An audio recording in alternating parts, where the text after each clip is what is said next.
Hi മക്കളെ, ഇനി നിങ്ങളെ കാത്തിരിക്കുന്ന കോർ സബ്ജക്റ്റുകളുടെ പരീക്ഷകളെല്ലാം എളുപ്പമായിരിക്കും. അതെങ്ങനെയെന്നല്ലേ, അതിലോട്ടാണ് നമ്മൾ കടക്കാനിരിക്കുന്നത്. സോ നിങ്ങളെ ആദ്യം കാത്തിരിക്കുന്ന കോർ സബ്ജക്റ്റ് എന്ന് പറഞ്ഞാൽ നമ്മുടെ സ്വന്തം കെമിസ്ട്രിയാണ്. നാളെയാണ് നിങ്ങളുടെ കെമിസ്ട്രി പരീക്ഷ. സോ ഇത്ര നാളും ഗംഭീരമായി തന്നെ കെമിസ്ട്രിക്കകത്തുള്ള മുഴുവൻ ചാപ്റ്റേഴ്സും അതിനകത്ത് വരാൻ പോസിബിലിറ്റിയുള്ള എല്ലാ ക്വസ്റ്റ്യൻസും നമ്മൾ പഠിച്ചെടുത്തതാണ്. സോ ഇന്ന് വൈകുന്നേരം 5 മണിക്ക് നമ്മുടെ കലാശക്കൊട്ട് കൂടിയുണ്ട്. സോ അതുകൂടി കണ്ടിട്ടാണ് നിങ്ങൾ നാളെ പരീക്ഷയ്ക്ക് പോകുന്നത്. ഉറപ്പിച്ചോ മക്കളെ, ഏറ്റവും അടിപൊളിയായിട്ട് ഏറ്റവും സിമ്പിളായ ഒരു ക്വസ്റ്റ്യൻ പേപ്പർ തന്നെയായിരിക്കും നിങ്ങളെ കാത്തിരിപ്പുള്ളത്.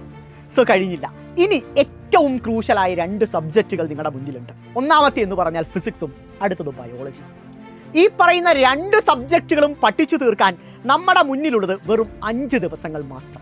15-ാം തീയതി അഥവാ നാളെ കെമിസ്ട്രി പരീക്ഷ കഴിഞ്ഞ് തിരിച്ചു വരുന്ന നിങ്ങൾ 15 രാത്രി, 16, 17, 18, 19 ഈ പറയുന്ന 5 ദിവസത്തിൽ എന്തു പഠിക്കുന്നു എന്നതിലിരിക്കുന്നു പിന്നീട് അങ്ങോട്ട് വരാനിരിക്കുന്ന 2 സബ്ജക്റ്റുകളുടെയും മാർക്ക് എന്ന് പറയുന്നത്.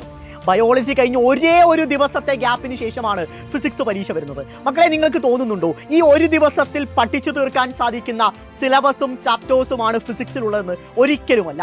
സോ ആ ഒരു ദിവസമോ അല്ലെങ്കിൽ അതിന് മുൻപുള്ള ഒരു 1.5 ദിവസമോ കൊണ്ട് നമുക്ക് ഫിസിക്സ് തീർക്കാൻ വേണ്ടി സാധിക്കുകയില്ല. പിന്നെ ഈ 5 ദിവസത്തിൽ ഏതൊക്കെ ദിവസങ്ങളിൽ ഫിസിക്സ് പഠിക്കണം, എങ്ങനെയാണ് ഫിസിക്സിനകത്തുള്ള ചാപ്റ്റേഴ്സ് എല്ലാം കംപ്ലീറ്റ്ലി കോൺസെപ്റ്റ് സ്ട്രോങ് ആക്കുക എന്നുള്ള പല കൺഫ്യൂഷൻസും ടെൻഷൻസും നിങ്ങളുടെ മനസ്സിലുണ്ടാവും. സോ അതിനൊക്കെ വേണ്ടി ഒരു സൊല്യൂഷൻ വേണ്ടടാ മക്കളെ, ഒരു സൊല്യൂഷൻ വേണം. അത് തന്നെയാണ് നിങ്ങൾക്ക് വേണ്ടി കാത്തിരിക്കുന്ന ഹാപ്പി ന്യൂസ് എന്ന് പറയുന്നത്.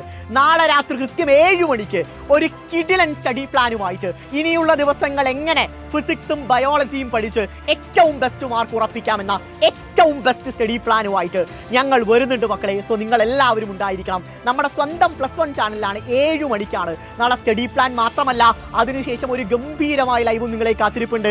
ആ ലൈവ് എന്താണെന്നും അത് എത്ര സമയം ഉണ്ടാവുമെന്നും എന്തൊക്കെ കാര്യങ്ങളാണ് ലൈവിൽ ഡിസ്കസ് ചെയ്യാൻ പോകുന്നത് എന്ന കാര്യങ്ങളൊക്കെ നമുക്ക് നാളത്തെ സ്റ്റഡി പ്ലാൻ റിവീലിംഗ് ലോഞ്ചിൽ ഡിസ്കസ് ചെയ്യാം. സോ എൻ്റെ മുഴുവൻ അനിയന്മാരും അനിയത്തിമാരും നാളത്തെ ലോഞ്ചിൽ ഉണ്ടായിരിക്കണം. 7 മണിക്കാണ് സമയം, മറക്കരുത്. ഗംഭീരമായിട്ട് പഠിക്കാം. എല്ലാ സബ്ജക്റ്റുകളിലും മുഴുവൻ മാർക്ക് നമ്മൾ ഉറപ്പിച്ചിരിക്കും. അപ്പോൾ ലോഞ്ചിൽ കണ്ടു.